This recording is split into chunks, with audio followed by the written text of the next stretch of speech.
Alhamdulillah, salah satu kenikmatan bagi kita umat Islam dijadikan oleh Allah kita ahlul Quran.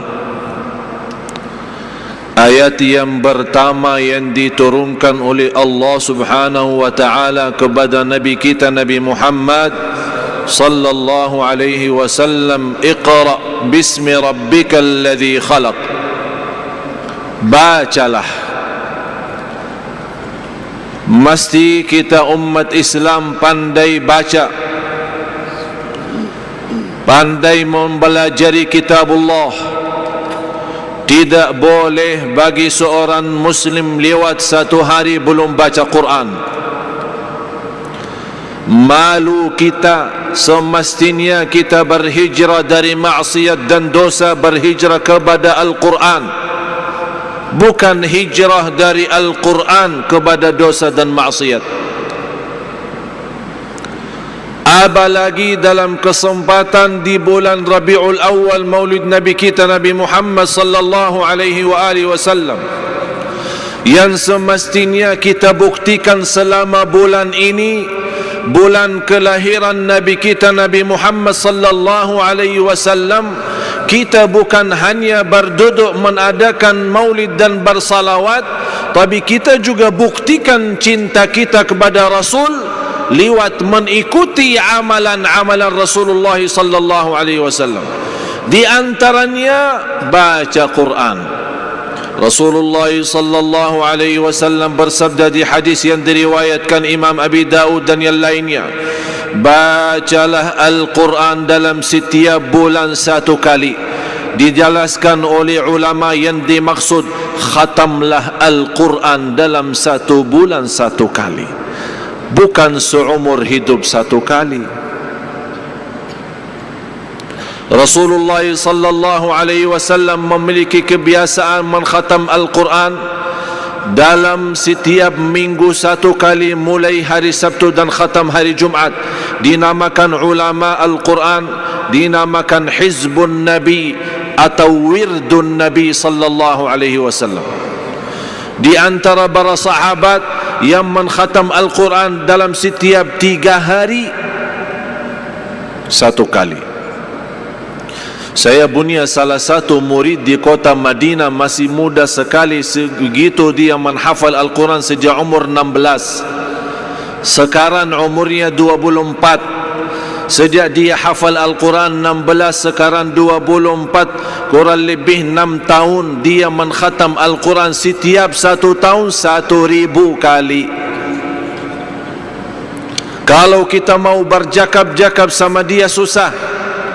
Saya berjumpa, Assalamualaikum, Waalaikumsalam, innal ladzina qalu rabbuna Allah, apa kabar? Bagus.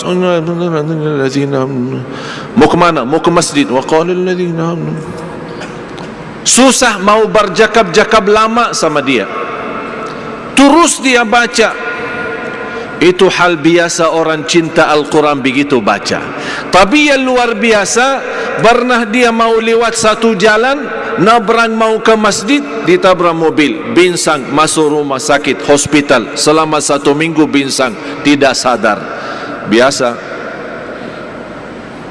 Aksen mobil, orang alhamdulillah belum mati, masuk hospital. Tapi yang luar biasa, selama 1 minggu tidak sadar, baca Quran. Boleh bagaimana baca Quran? Karena dia membiasakan diri baca Al-Quran. Bagaimana kalau besok dia menghadapi kematian? Pasti dan saya yakin yang keluar dari mulutnya hanya Quran, karena dia sudah mengisi jiwa batin dan isi fikiran dengan kitabullah. Jamaah sekalian, kalau memang kita harap husnul khatimah, marilah sama-sama jadikan Al-Quran temanku. Al-Quran temanku. Semua punya kawan tidak? Semua punya kawan. Lagi punya masalah, suka mencari kawannya, munadat masalahnya, laporkan, curhat, membuka masalah sama kawannya. Yang saya harapkan mulai malam ini kita berkawan, berteman sama kitabullah, berteman sama kitabullah. Bagaimana saat kita keluar dari rumah kita, dalam perjalanan kita lupa. Apa yang lupa? Mobile. Mobile mana? Oh, di rumah. Pusing, mutar balik, pusing balik, jauh, nanti habis waktu, buang masa. Ini mobile tidak boleh lepas, pusing lagi, ambil, habis 1 jam 2 jam, tidak apa, mobile. Yang saya harapkan begitu kita keluar rumah, ketinggalan kitabullah, kita pusing balik, ambil kitabullah. Mau ke mana-mana, tas kita isi Quran. Tuan-tuan bawa tas tidak? Ada tas? Dah bawa tas? Biasa kalau kantor dah bawa tas? Kalau kantor bawa tas? Hah? Bawa tas? Isi Quran tidak? Di sini apa? Parfum, sikat gigi, wangi, macam-macam. Quran tidak ada, karena kita merasa Quran tidak terlalu penting. Boleh bila-bila sajalah, tapi sikat gigi wajib. Kaum wanita, kita kembali kepada sejarah orang salih dan salihah, bagaimana mereka menghabiskan masa sama Al-Quran. Mulai pagi harinya dengan Quran, sebelum tidur baca Quran, bangun tidur baca Al-Quran, begitu berjalan dia baca Quran, di mana saja berada selalu membawa baca Al-Quran. Dan itulah jawaban Siti Aisyah radhiyallahu anha waktu ditanya bagaimana akhlak Nabi kita, Nabi Muhammad sallallahu alaihi wasallam. Ini mesti Siti Aisyah radhiyallahu anha menjawab dengan jawaban yang singkat, memberikan kesimpulan, itulah akhlak. Kalau kita mau belajar akhlak Rasulullah, habis umur kita belum tentu selesai bahas tajuk akhlak Rasul. Tapi karena Siti Aisyah radhiyallahu anha pandai, ahli fikih, ulama, di antara wanita yang alim di kota Madinah di masa Rasul, Siti Aisyah radhiyallahu anha. Di situ dia menjawab, kalau mau tahu akhlak Rasul, jawab sederhana, akhlak Rasul akhlakul Quran. Rasulullah Quranun yamshi. Rasulullah adalah seorang Nabi Quran yang berjalan, selalu terbentuk amalan Quran, Qurani. Bagaimana kita boleh menjadi insani Qurani, manusia Qurani? Selalu sami'na wa ata'na. Begitu mendengar firman Allah, ya ayyuhalladzina amanu, kata Abdullah bin Mas'ud, fa'ar'iha sam'ak fa innaha imma amrun tu'maru bih wa imma nahyun tunha an. Kalau anda mendengar ya ayyuhalladzina amanu, dengar baik-baik, kata Abdullah bin Mas'ud, berikan perhatian, karena habis ya ayyuhalladzina amanu ada perintah atau larangan. Begitu kita sudah standby, kita sudah membuka hati, menghadirkan fikiran, habis ya ayyuhalladzina amanu, ya Allah, saya siap lahir batin, apa perintahmu? Sami'na wa ata'na. Itu namanya menhayati kitabullah. Begitu ada larangan, kita berhenti, menjauh dari larangan Allah subhanahu wa ta'ala. Para jamaah sekalian, tuan-tuan, puan-puan yang dimuliakan Allah subhanahu wa ta'ala, untuk menjadi ahlul Quran bukan hal yang sulit, tapi memerlukan semangat dan sungguh-sungguh, istiqamah dan rutin membaca kitabullah. rutinkan baca Quran. Innal ladzina yatluna kitab Allah wa aqamus salata wa mimma razaqnahum yunfiqun. Orang-orang yang membaca kitab Allah, istiqamah membaca Quran, mendirikan salat, wa yunfaqu mimma razaqnahum sirran wa alaniyatan yarjuna tijaratan lan tabur. Allah rahasiakan di surah 35 ayat 29 dan 30. Allah rahasiakan 3 amalan kalau kita ingin mendapatkan karunia Allah dan mendapatkan kesempurnaan pahala di dunia dan di akhirat. Innal ladzina yatluna kitaballahi wa aqamus salata wa anfaqu mimma razaqnahum sirran wa alaniyatan yarjuna tijaratan lan tabur liyuwaffiyahum ujurahum wa yazidahum min fadlih innahu ghafurun syakur. Jauh Imam Kuba lebih baik daripada saya. Pusing ya, sakit kepala ya. Kalau saya baca pasti sakit kepala. Tapi nikmat Syekh Abdul Karim, Masya Allah. Syekh Muhammad Abalagi Syekh Rayyan, kalau dengar azan suasana Madinah. Saya mohon izin azan Isya.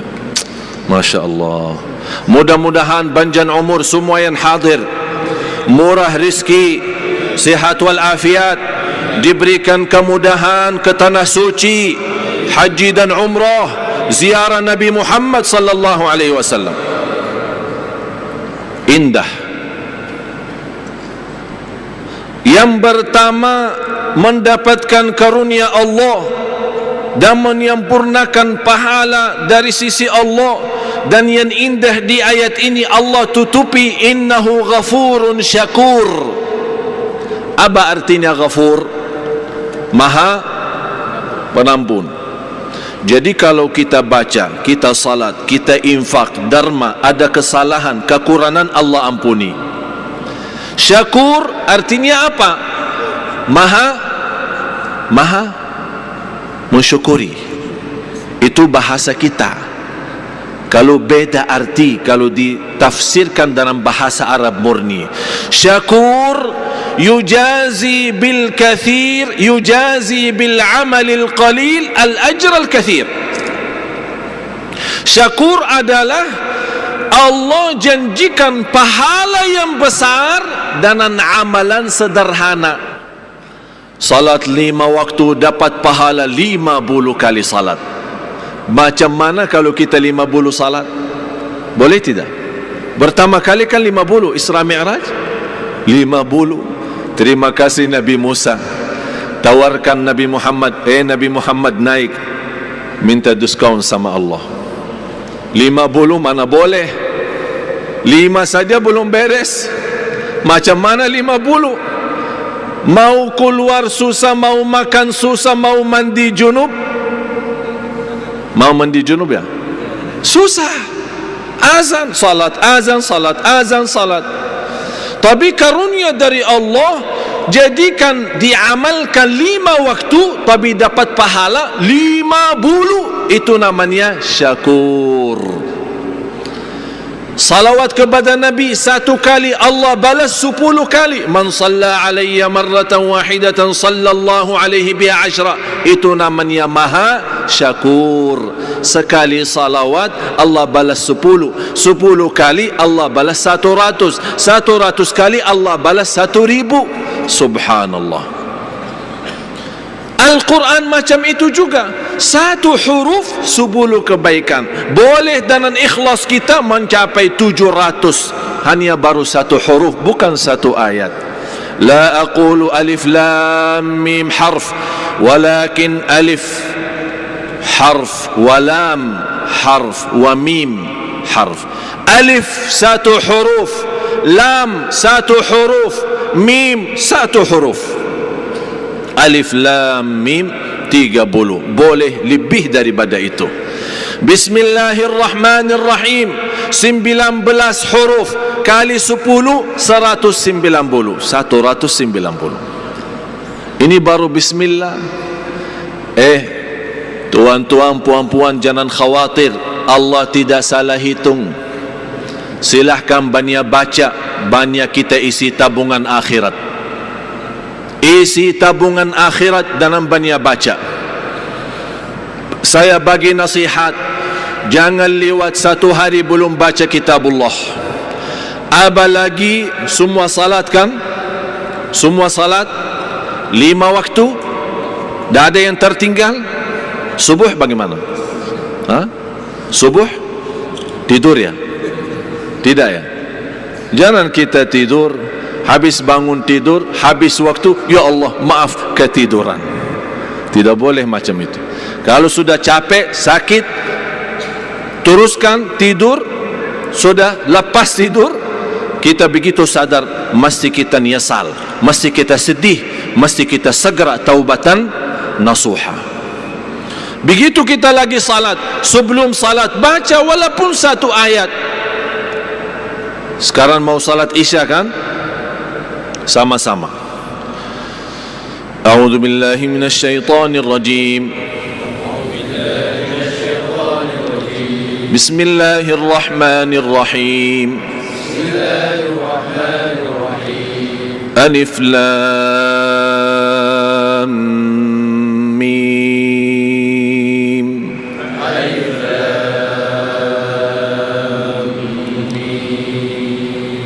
ذلك الكتاب لا ريب فيه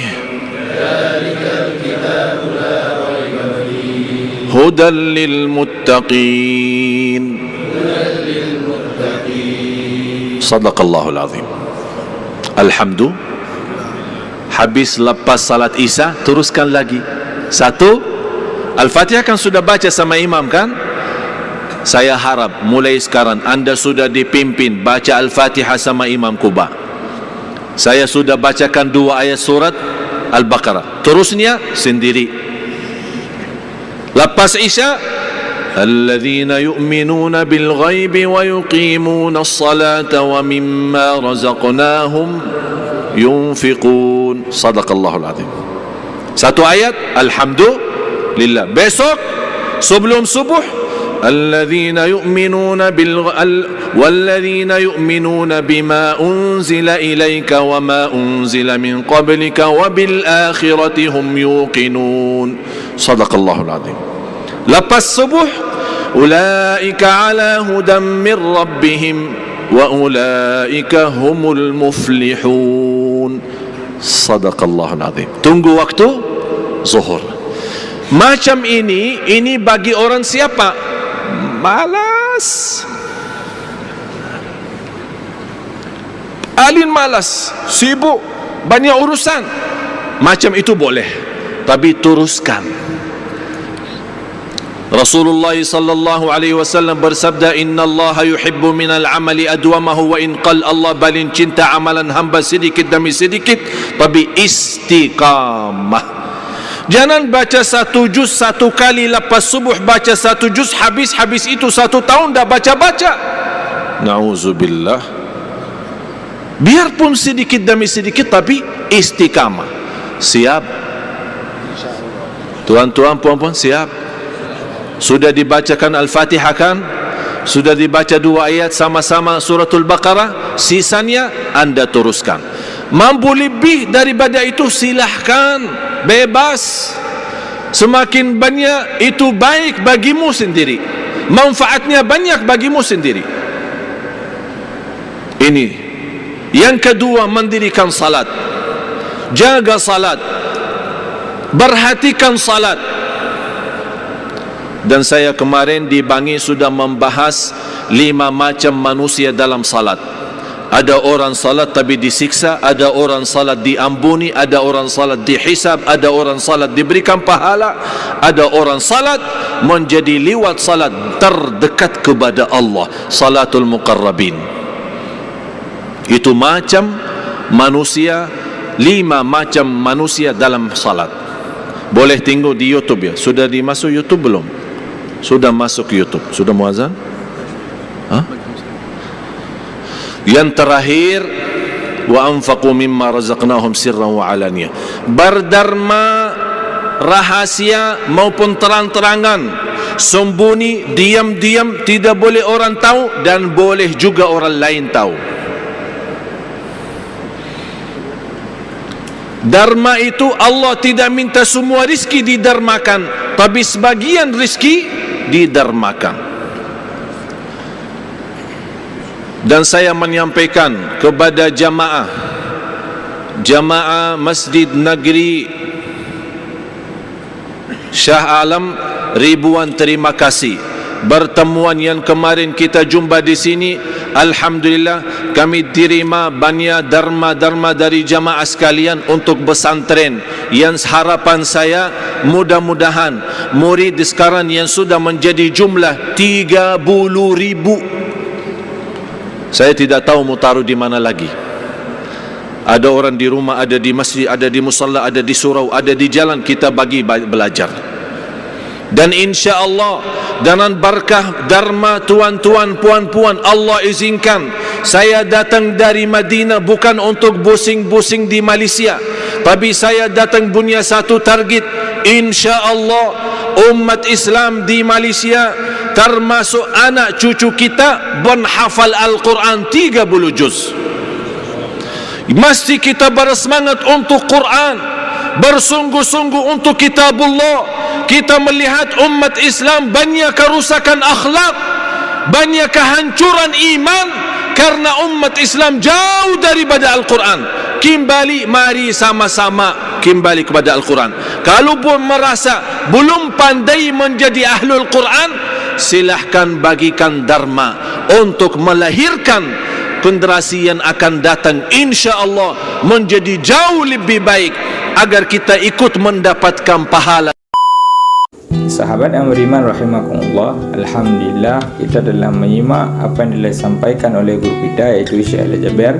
Semoga apa yang disampaikan oleh beliau bisa kita amalkan dengan istiqamah setiap hari, dan jangan lupa kita doakan kepada Allah Subhanahu wa taala semoga beliau ditempatkan di tempat yang layak di sisinya. Kami akhiri, billahi taufiq wal hidayah. Assalamualaikum warahmatullahi wabarakatuh.